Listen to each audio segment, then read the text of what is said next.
क्योंकि तैयारी तो हमने बहुत अच्छे से कर ली है, लेकिन जब भी हम लोग मॉक टेस्ट देना जाते हैं तो उस टाइम पे बहुत ज्यादा गड़बड़ी होती है। तो आज के इस वीडियो के अंदर मैं आप सभी को बताने वाला हूं कि क्या आप लोगों की बेस्ट अप्रोच होनी चाहिए। आज की इस वीडियो के बाद में आप सभी को भी ये बेनिफिट होने वाला है और आप सभी अच्छा स्कोर करने वाले हो, ये आप लोग कमेंट सेक्शन के अंदर जरूर लिख के जाइएगा। यहाँ पे बहुत सारे बच्चों के मन में बहुत सारे और भी सवाल हैं, तो उन्हीं को हम लोग जानने वाले हैं। सीयूटी का एग्जाम बहुत नजदीक आ रहा है और बहुत सारे बच्चों का एक ही प्रॉब्लम है कि सर मॉक टेस्ट कैसे लगाएं, मॉक टेस्ट किस तरीके से करें आगे, जिससे हम लोग हमारा स्कोर है इसको इंप्रूव कर पाए। क्योंकि तैयारी तो हमने बहुत अच्छे से कर ली है, लेकिन जब भी हम लोग मॉक टेस्ट देना जाते हैं तो उस टाइम पे बहुत ज्यादा गड़बड़ी होती है, हड़बड़ाहट होती है, जिसकी वजह से हमारी परफॉर्मेंस है वो नहीं निकल के आ रही है और बहुत सारे बच्चों के सामने ये प्रॉब्लम होती है जिससे वो लोग एग्जाम को क्रैक नहीं कर पाते हैं। तो आज के इस वीडियो के अंदर मैं आप सभी को बताने वाला हूं कि क्या आप लोगों की बेस्ट अप्रोच होनी चाहिए, जो टॉपर्स आप लोग के अपनाते हैं, जिससे वो लोग जो मॉक के अंदर स्कोर करते हैं उसके बाद में जो फाइनल एग्जाम होता है उसके अंदर भी बहुत अच्छा स्कोर करते हैं। टॉपर्स ये जो अप्रोच है उसको इंप्लीमेंट करते हैं तो वो फर्स्ट मॉक टेस्ट में जो उनका स्कोर आता है तो उसके बाद में वो रैपिडली अपना स्कोर है उसको इंप्रूव करते हुए जब लास्ट मॉक की तरफ बढ़ते हैं तो वो उनका स्कोर है बहुत अच्छा हो जाता है। आज की इस वीडियो के बाद में आप सभी को भी ये बेनिफिट होने वाला है और आप सभी अच्छा स्कोर करने वाले हो, ये आप लोग कमेंट सेक्शन के अंदर जरूर लिख के जाइएगा। साथ ही साथ मैं आप सभी से एक चीज बोलूंगा, वो ये है कि यहाँ पे बहुत सारे बच्चों के मन में बहुत सारे और भी सवाल हैं, तो उन्हीं को हम लोग जानने वाले हैं। सबसे पहला सवाल कि सर क्या हर एक मॉक टेस्ट को देने का तरीका सेम होता है? तो वो मैं बोलूंगा नहीं भैया, मैथ्स और फिजिक्स का तरीका अलग होगा, इंग्लिश का तरीका अलग होता है। और भी दिमाग में ये आएगा कि सर मॉक टेस्ट कब देना चाहिए? तो मॉक टेस्ट देने के लिए सबसे बेस्ट जो टाइम होता है वो ये होता है कि अगर आप लोगों ने अपनी तैयारी 40 से 50% कर ली है तो उसके बाद में आप लोगों को फुल लेंथ मॉक टेस्ट देना स्टार्ट कर देना है। अगर आप लोगों की तैयारी उससे कम है तो उस केस के अंदर आप लोगों को चैप्टर वाइज या जो सेक्शनल वाइज आप लोगों के टेस्ट होते हैं उन सभी को आप लोगों को देना चाहिए। मिनिमम कितने टेस्ट देना चाहिए ये भी आप सभी का बहुत ज्यादा स्कोर होता है, तो मिनिमम एटलीस्ट ये मान के चलिए कि आप लोगों को अगर सारे सब्जेक्ट्स को मिला लेते हो, आपके पास 5 सब्जेक्ट्स हैं तो मिनिमम 30 मॉक टेस्ट तो आप लोगों को लगाने ही लगाने हैं। और क्या टाइम होना चाहिए? तो ये मानिए अभी आप लोग अगर तैयारी के फेज में है, तैयारी कर रहे हैं तो 4 दिन में एक मॉक टेस्ट आप सभी को कम से कम लगाना है। और अब टाइम हमारे पास कम है तो आप लोग ये रखिए कि यार 2 दिन के अंदर एटलीस्ट हमें एक सब्जेक्ट का एक मॉक तो लगाना ही लगाना है। हो सकता है कि एक दिन में आप लोग 3 मॉक भी दे दें, लेकिन ये करना ही है। दूसरी चीज, अगर आप लोगों ने अपनी प्रिपरेशन पूरी अच्छे से कर ली है, तैयारी अच्छे से कर ली है, तो उसके बाद में आप लोग ये मानिए कि आप लोगों को पर डे एक टेस्ट लगाना ही लगाना है हर एक सब्जेक्ट का। यानी कि अगर 5 सब्जेक्ट आप लोगों ने चूज किए हैं तो 5 मॉक टेस्ट आप सभी को लगाना ही लगाना है। बेस्ट मॉक टेस्ट किसके हैं? तो आप सभी को पता होना चाहिए कि वो जो सीयूटी स्पेशलिस्ट है। अब सीयूटी स्पेशलिस्ट का मतलब ये होता है कि जो जिनके रिजल्ट्स की अगर हम लोग बात करते हैं तो सीयूटी के अंदर बहुत अच्छे आए हुए हैं, साथ ही साथ उनके मॉक टेस्ट एनटीए का जो लेटेस्ट पैटर्न है उस पे बेस्ड है। तो अगर मैं सिंपल एक वर्ड बोलूं तो सीयूटी अड्डा 24/7 की भी मॉक टेस्ट आप सभी लगा सकते हैं। क्यों? क्योंकि सबसे बेस्ट है। 1,40,000 से ज्यादा स्टूडेंट्स ने ट्रस्ट दिखाया इन सारी चीजों पे और उनसे तैयारी करके अपनी ड्रीम यूनिवर्सिटी में भी पहुंचा है। और बहुत सारे जो सिलेक्टेड बच्चे हैं वो भी यहाँ पे इनको रिव्यू कर रहे हैं, तो उसके बाद में वो बोल रहे हैं कि बहुत अच्छे टेस्ट हैं, तो आप लोग उनको लगा के आगे बढ़ सकते हैं। अब मैं आप सभी को टेस्ट का डेमो देने से पहले, यानी कि मॉक टेस्ट किस तरीके से अटेम्प्ट करना है आप सभी को पेपर के अंदर, उस पे पहुंचने से पहले कुछ चीजें मैं आप सभी को बताना चाहूंगा। अगर उसको इंप्लीमेंट अगर आप लोग करते हो तो बहुत बेनिफिट होगा। मॉक टेस्ट अगर आप लोग दे रहे हो तो वहां पे आपको 2 चीजें ध्यान रखनी है कि जो भी मॉक टेस्ट है क्या वो पीवाईक्यू बेस्ड है या नहीं है। 60-40 का रेशियो आप सभी का होना चाहिए। 40% एटलीस्ट मोस्ट एक्सपेक्टेड क्वेश्चंस उसके अंदर होना चाहिए। इसके बाद में आप लोग अगर फिजिक्स और मैथ्स का पेपर दे रहे हो, मॉक टेस्ट लगा रहे हो, तो उस टाइम पे आप लोगों को जो पेपर की अप्रोच रखनी है ना वो इस तरीके से रखनी है कि आप लोगों को कम से कम 3 राउंड के अंदर पूरा पेपर अटेम्प्ट करना है। मतलब क्या हुआ? मतलब ये हुआ कि फर्स्ट राउंड के अंदर आपको उन्हीं सवालों को लगाना है जिनको आप लोगों ने देख रखे हो, वन लाइनर की फॉर्म में हो, यानी कि देखते ही वो सवाल सॉल्व हो रहे हो। दूसरे में उनकी तरफ जाना है जिनके अंदर थोड़ी बहुत कैलकुलेशन है, जिनको आप लोगों ने पहले देख रखा है लेकिन थोड़ा सा टाइम कंज्यूमिंग है, उनकी तरफ जाना है। और थर्ड में उन सवालों की तरफ जाना है, वो सवाल जिनको आप लोगों ने कभी पहले नहीं देखा है, थोड़े टफ कैटेगरी के हैं। अब टफ कैटेगरी को कैसे आप लोग डिफाइन करते हो? सवालों को आपने पहले नहीं देख रखा है। दूसरा, जब आप कैलकुलेशन करने बैठ रहे हैं तो उस टाइम पे उनकी कैलकुलेशन जो है वो थोड़ी हार्ड है, थोड़ा टाइम कंज्यूमिंग है।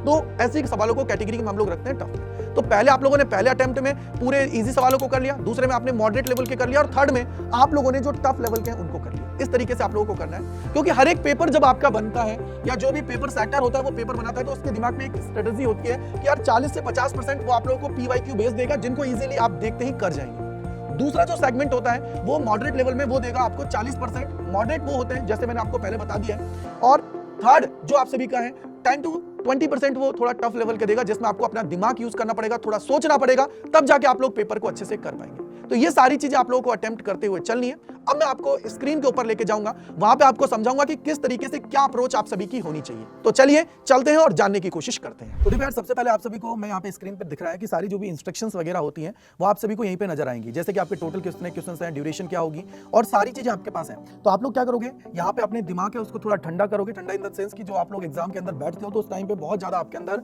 क्यूरियोसिटी रहती है, बहुत ज्यादा आप लोग परेशान हो जाते हो और दिमाग आपका काम करना बंद कर देता है। क्योंकि कई बार हमने टॉपर से भी बात की तो वो बोलते हैं कि सर एग्जाम हॉल के अंदर हम लोग जाते हैं तो वहां पे बहुत प्रॉब्लम हो जाती है। तो सबसे पहले क्या करेंगे, हम लोग यहाँ पे इंस्ट्रक्शंस है सारी हमने पढ़ ली है, उसके बाद हम लोग नेक्स्ट पे जाएंगे।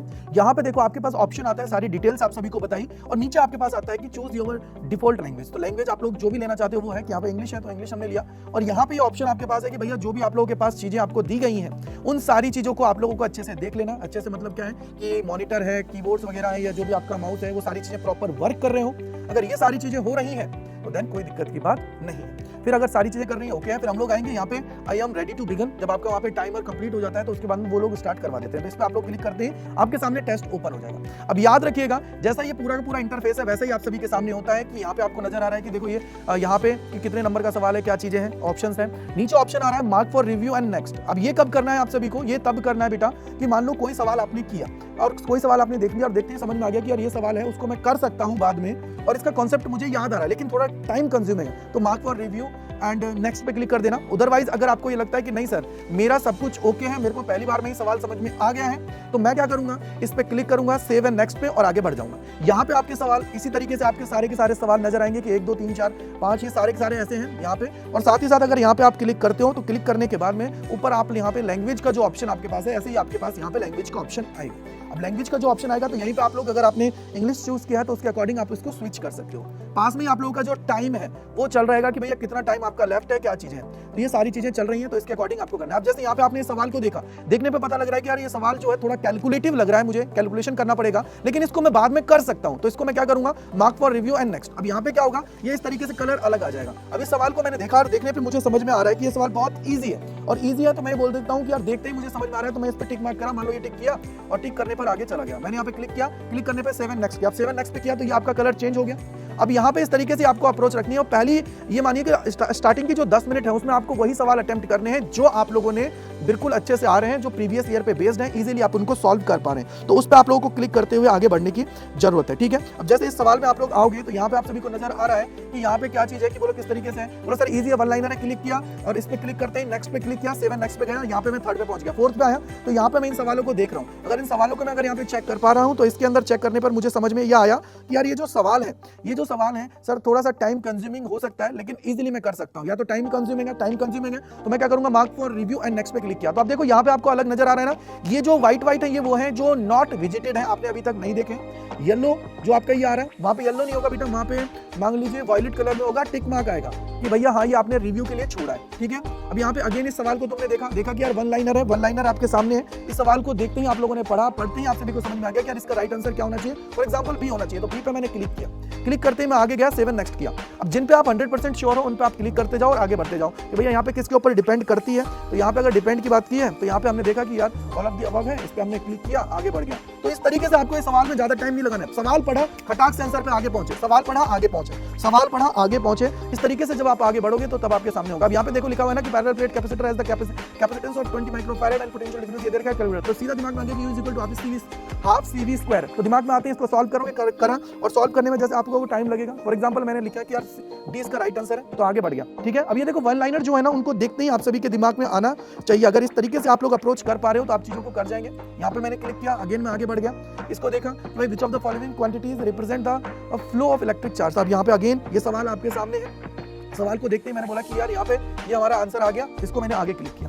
देन आगे फिर अगर आपके पास ये ब्रिज का कोई सवाल दे रखा है, व्हीटस्टोन ब्रिज का है, व्हीटस्टोन ब्रिज का सवाल दे रखा है, तो इसको सॉल्व किया, सॉल्व करने पे मान लीजिए मेरा ये आंसर आया है, मैं आगे चला गया। देन अगेन यहाँ पे चार्ज की बात आप लोग कर रहे हो तो यहाँ पे आप देखोगे कि इसको पढ़ते हैं आपके सामने आ रहा है कि momentum will conserve, momentum will not be conserve. ये आप सभी के सामने है, इस तरीके से आप सभी के सामने।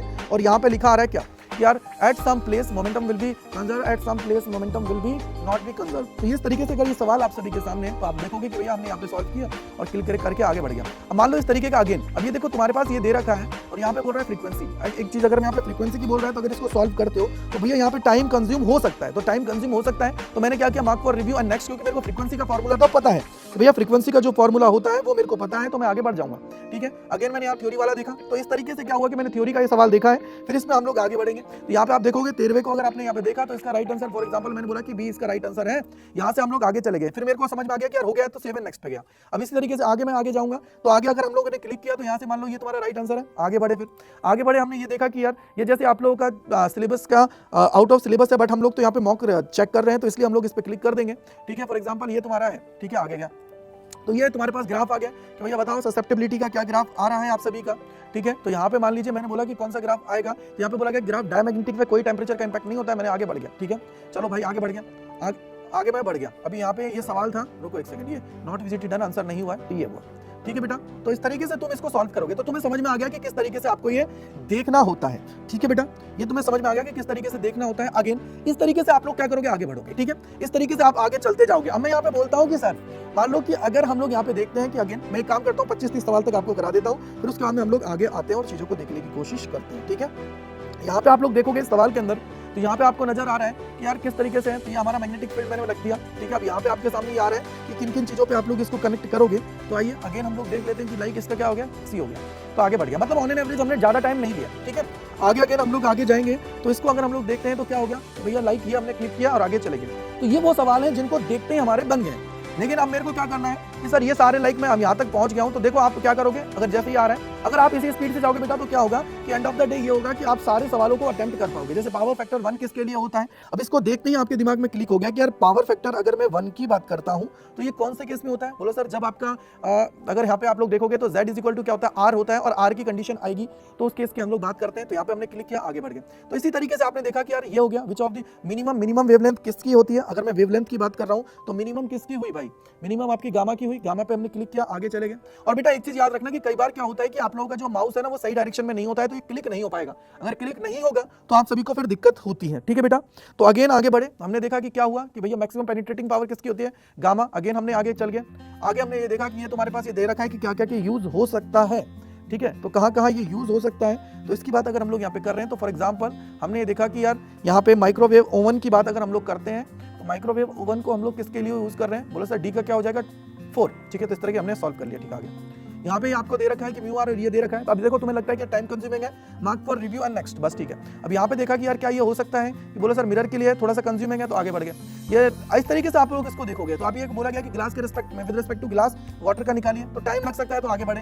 यहाँ पे देखा कि यार कौन सा है, पर आगे बढ़े। अगर आपको लग रहा है कि यार नहीं टाइम कंज्यूमिंग, आपको सवाल देखते ही डिसाइड करना पड़ेगा कि क्या आप लोग उसको कर पा रहे हैं या नहीं कर पा रहे हैं। अगर नहीं कर पा रहे हैं तो आगे बढ़िए, चीजें ये आपको ध्यान रखते हुए चलना ही पड़ेगा। ठीक है, मान लीजिए अगर इसका मान लीजिए ये आ गया 5 mm, तो चलो आगे हमने सॉल्व कर लिया, हो गया 5 mm। यहाँ पे आप लोग बोलोगे evidence of the wave nature can not be obtain, तो वेव नेचर का एविडेंस कहाँ से हमें नहीं मिल रहा है उसकी अगर हम लोग बात करें तो फॉर एग्जांपल हम लोग बोलेंगे रिफ्लेक्शन ऑफ द लाइट है। ठीक है, चलो आगे हम लोग बढ़े, आगे हम लोग बढ़े। यंग डबल स्लिट की बात हम लोग यहाँ पे कर रहे हैं, तो भैया यंग डबल स्लिट के एक्सपेरिमेंट के अंदर क्या होगा वो हमें थोड़ा सा देखना पड़ेगा। तो यहाँ पे अगर मैंने देखा तो क्या हो जाएगा, डी आ गया, चलो आगे बढ़े। तो इस तरीके से तुम्हें ये सॉल्व करना पड़ेगा। अगर ये तुम्हें लग रहा है कि न्यूमेरिकल टाइम कंज्यूमिंग है तो आगे गया। अगर ये देखो डी ब्रॉयज इक्वेशन मैटर्स हैज क्या दिखाता है, बोलो सर इसकी अगर हम लोग बात करते हैं तो ये आप सभी को क्या बताता है, बोलो सर इसकी अगर हम लोग यहाँ पे बात कर रहे हैं तो इसके अंदर आप सभी जब चेक करते हो तो ये आपको बता देता है कि क्या होता है, ड्यूल नेचर की बात हम लोग कर रहे हैं। तो इस तरीके से आप लोग इसको सॉल्व करेंगे। ठीक है बेटा, तो इस तरीके से जब इसको सॉल्व करेंगे तो अगर आप इसको ऐसे करते जाएंगे तभी जाके बेटा आप लास्ट के जो सवाल होते हैं, लास्ट के जो इजी सवाल होते हैं वहां पे पहुंच पाएंगे। ठीक है, तो ये तुम्हें ध्यान रखने की जरूरत है कि क्या अप्रोच आप सभी की होती है। ठीक है, अब मान लो ये 50 तक हम लोग पहुंच गए। ठीक है, अब मेरे को समझ में आ गया कि यार सब मैंने देख लिया है, अब मेरे को ये मैंने मार्क फॉर रिव्यू भी कर रखे हैं बहुत सारे। तो अब मैं क्या करूंगा, स्टार्टिंग से आऊंगा। अब ये होता है दूसरा राउंड। दूसरा राउंड में क्या करोगे, आप लोग उन सवालों पे क्लिक करोगे जो आप लोग कर सकते हो। मान लो मैं इस सवाल को कर सकता हूं, अब अगर मैं सॉल्व करने लगा तो मैं कर सकता हूं, तो फिर मैं इस तरीके से इन सारे सवालों को करूंगा और मान लीजिए जो भी सवाल इसका आंसर आएगा वो हम लोग इसको सॉल्व करेंगे। जैसे 1 और 2 दे रखा है, 2 9 दूनी 18 है और 1, तो कितना आ रहा है अगर मैं इसकी बात करूं तो सॉल्व हमने इस पर 1 मिनट मेरे को भी सॉल्व करने का टाइम लगेगा बेटा, क्योंकि मैं भी सॉल्व कर रहा हूं आपके साथ ही। ठीक है, तो इस टाइम में अगर हम लोग इसको देख लेते हैं तो यहाँ पे आपको क्या समझ में आ गया कि यार इसको अगर मैं सॉल्व कर रहा हूँ तो तुम्हारे पास देखो दो कंडीशंस हैं कि यार यहाँ पे 2 microfarad placed at the point A and a charge of 1 micro coulomb is placed at the point B, the distance between the charges is 10 centimetre. अब 10 सेंटीमीटर है, इसको मीटर में कन्वर्ट करोगे तो 10 × 10⁻² है, उसका क्या करोगे स्क्वायर करोगे तो 100 × 10⁻4 है।